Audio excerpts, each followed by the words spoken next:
Welcome to the Deep Dive. We are jumping straight into a really challenging analysis today, one that cuts across all the usual policy debates to reveal the absolute brutal rules of power. Yeah, our deep dive is focused on a specific conflict involving Lauren Borbert, the release of the Epstein files, and the political response by Donald Trump. For you, the learner, our mission is to move past the headlines. Right, and uncover the machinery beneath all the political maneuvering. Exactly. We want to answer a deeply personal question, not an abstract one.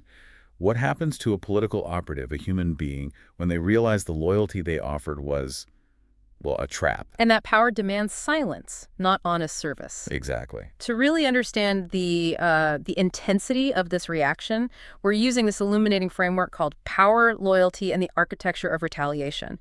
It draws heavily on Robert Greene's The Laws of Human Nature. Which forces us to look at these events not as just policy mishaps, but as manifestations of these really deep-seated human drives. That's it. We're talking about insecurity, the fear of exposure, and, that unrelenting hunger for control. I really appreciate that focus. It means we aren't just summarizing votes. We're looking at how those personal drives can metastasize into these highly organized systems of political punishment. It's a fascinating, if pretty sobering, study of cause and effect. It is, because when these primal drives meet high-level political power, you see systems of retribution emerge that just defy conventional logic. We're aiming to dissect that process so you know the warning signs when they appear. Okay, let's unpack this with the first step of the fall. Before this conflict, Lauren Borbert was, undeniably a core part of the Mantier universe. Absolutely. Like many before her, she aligned herself closely with Donald Trump, and she seemed to operate under the assumption that loyalty was a two-way street, that it would be reciprocated. What does Greene's research tell us about that belief? Well, Greene describes this as the promise of belonging. People crave inclusion in powerful groups because it offers a kind of shield. You get to borrow the leader's perceived strength, and it makes you feel immune to all the chaos. It's a comforting illusion. It's a deeply comforting psychological illusion, but he warns it's one of the most dangerous. So you attach yourself to the center of gravity, hoping to share its stability. But this source highlights that the stability is contingent on total submission. Precisely.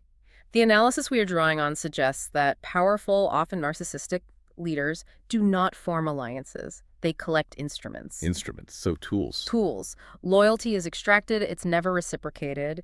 It is a debt that is owed to them indefinitely with, no corresponding obligation on their part. So the minute that loyalty appears conditional or independent or, and this is critical, right, directed towards something other than the leader's immediate benefit, it's immediately redefined as treason. That's the pivotal psychological shift. And what makes this case so stark is the backdrop. The policy at the center of this whole thing was the Arkansas Valley Conduit Act. A bill to bring clean water to rural communities in her district. It was Lauren Borbert's own bill, a bipartisan effort that should have been an unremarkable win. It was infrastructure, it benefited Donald Trump's own rural voting base, and it had unanimous support. In a functioning political system, this is an easy victory for everyone involved, a slam dunk. But we're not looking at a rational system here. No. We are looking at human nature, which is rarely rational. The policy itself was just collateral, waiting to be used as a weapon. And here's where it just exploded. The betrayal wasn't some grand ideological split. It was triggered by one specific public action concerning the Epstein files. Borbert signed the discharge petition to force a vote on their release. And that was the crossing of that invisible psychological line. To the leader, this was not a vote for transparency. It was an act of defiance. It showed she valued the possibility of exposure over guaranteed silence. Exactly. Greene defines this as the moment a subordinate stops acting as an extension of the leader's will and starts acting as an independent moral agent. Okay, let's break down independent moral agent.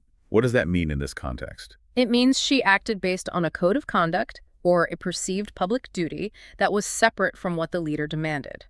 For narcissistic power, that kind of independence is an intolerable threat. Because it means the leader can't predict or control her completely anymore. Right, and the Epstein files specifically, they just amplify that threat. Power fears exposure more than defeat. Those files represent vulnerability, the possibility that secrets held by the elite could be made public. So any move toward transparency on that issue, regardless of who it implicates, threatens the entire concept of narrative control. And guaranteed impunity, which are cornerstones of this type of political operation. So how did the administration respond? They knew the petition existed. What did they do? The response was incredibly telling. It moved immediately to coercion. Lauren Borbert was summoned, and the emphasis in the analysis is on the word summoned, not invited, Right. into a closed-door meeting with top Justice Department and FBI officials. That doesn't sound like a standard policy briefing. That sounds like an intimidation session. It was absolutely coercion and pressure. When power is threatened, its true intentions are revealed not by what it says publicly, but by what it tries to control privately. So the meeting was designed to make her retract her signature. Enforce immediate submission and silence. When she refused to remove her name, she shattered the illusion that she was fully controllable. So once that psychological contract is broken, punishment has to follow to reassert control. She refused the command. What was the punishment? The veto of her unanimous, bipartisan water infrastructure bill, swift and targeted specifically at her biggest achievement. And the critical insight here is that this veto was, demonstrably not about policy.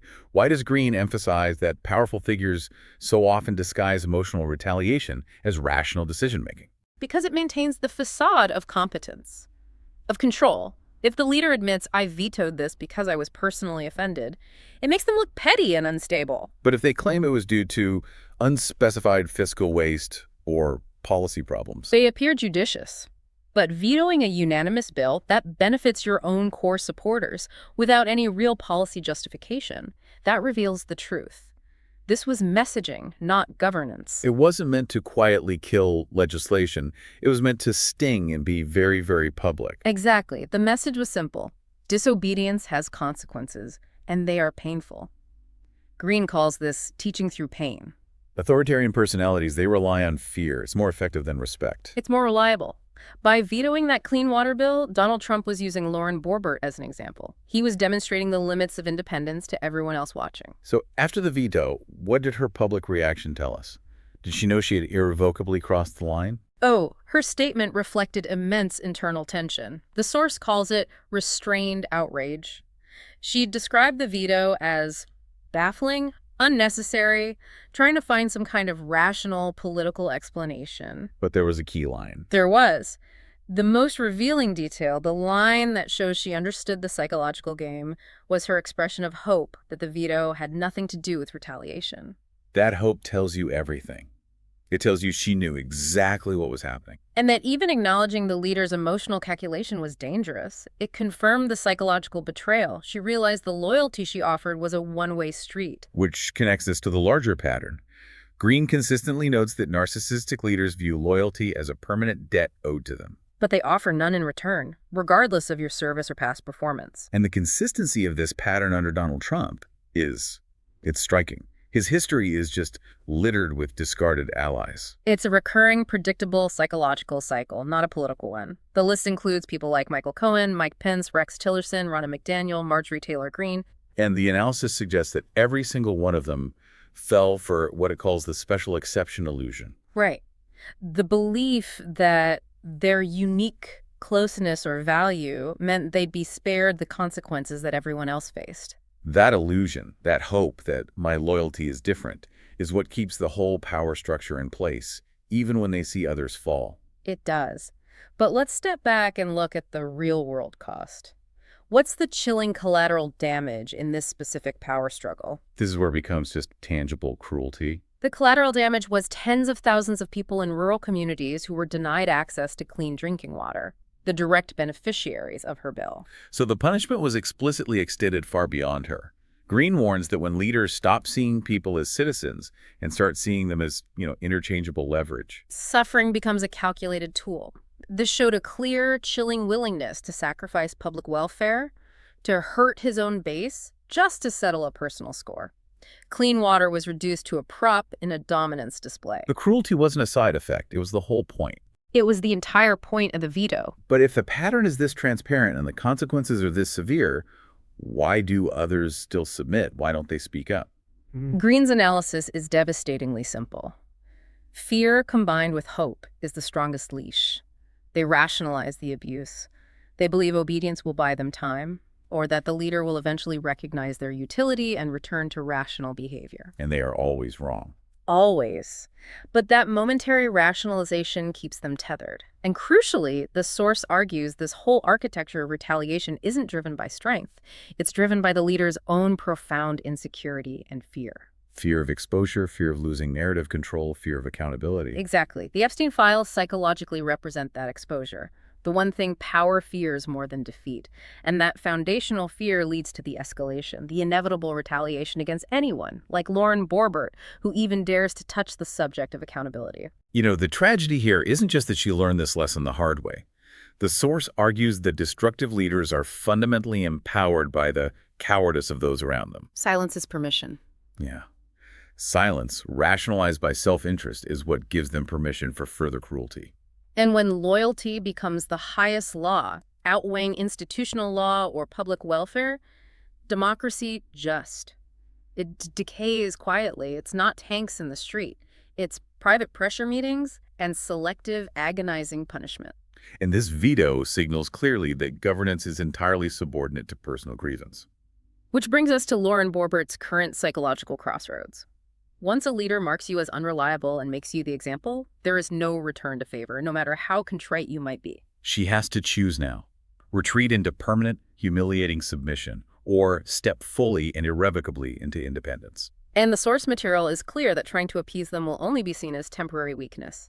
The relationship is permanently broken because she dared to exercise agency. So the psychological lesson here, with Lauren Borbert, the Epstein files, and Donald Trump, it's not partisan. It's a universal warning sign. Power reveals character. Fear drives cruelty. And loyalty that is demanded is loyalty that will inevitably be abused. Green's final warning just lingers over this whole story, for every political player watching. You are not protected by your past loyalty or your utility. You are only tolerated until you are inconvenient. And when you become inconvenient, the punishment will be designed to be swift, deeply personal, and devastatingly public, using the very thing you sought to build as a weapon against you. The pattern is consistent, and the source warns it will not stop here. The most dangerous moment for any political system is when people start to normalize this kind of abuse because, it temporarily benefits them to stay silent. That normalization is how systemic collapse begins. So, a final provocative thought for you to take away. Green's concluding thought for us is sobering. Those who surrender their dignity to power eventually lose both. The only question left is whose name will be on the list next.